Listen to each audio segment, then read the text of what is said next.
Imagine marching for 20 miles under the burning sun. Your armor weighs heavily on your shoulders.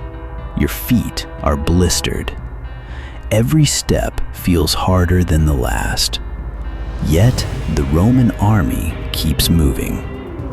And if you fall behind, Rome doesn't ask why.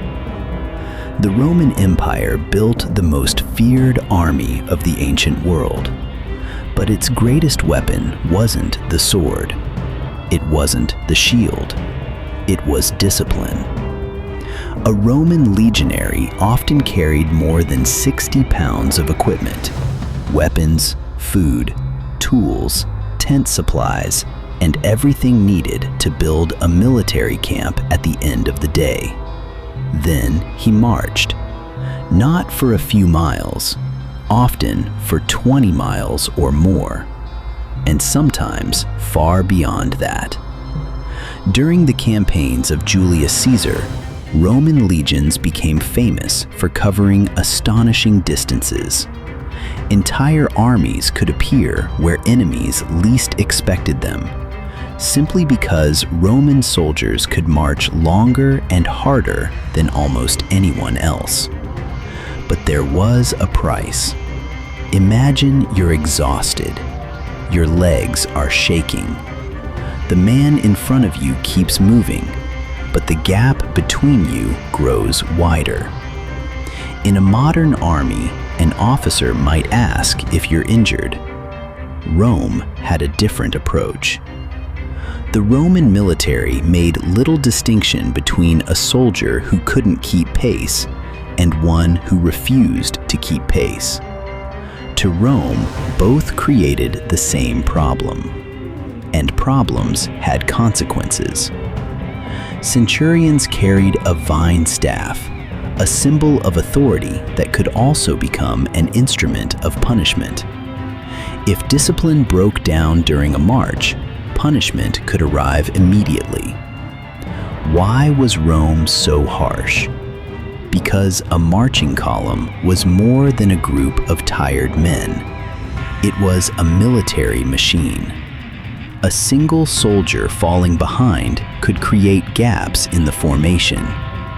Gaps could slow the army.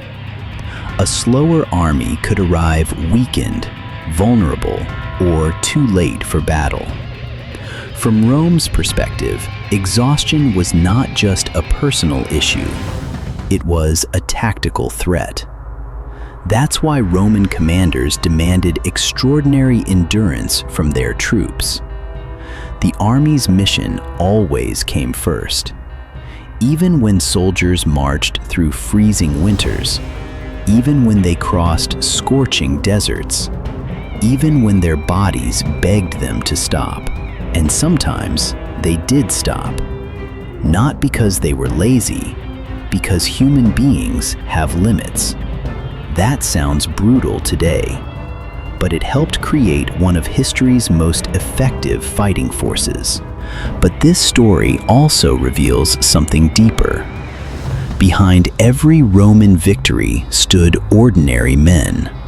Men with aching backs, bleeding feet, exhausted bodies, and fears just like our own. The monuments celebrate the empire. The history books celebrate the generals. But it was the legionaries who paid the price. Every mile, every march, every campaign. So the next time you picture a Roman soldier, don't just imagine shining armor and battlefield glory.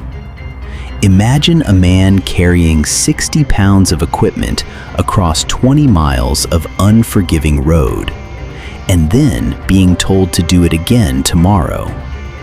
Now, here's a question for you. Do you think Rome's extreme discipline was necessary to build such a powerful empire? Or did the Roman army push its soldiers too far? Let me know in the comments.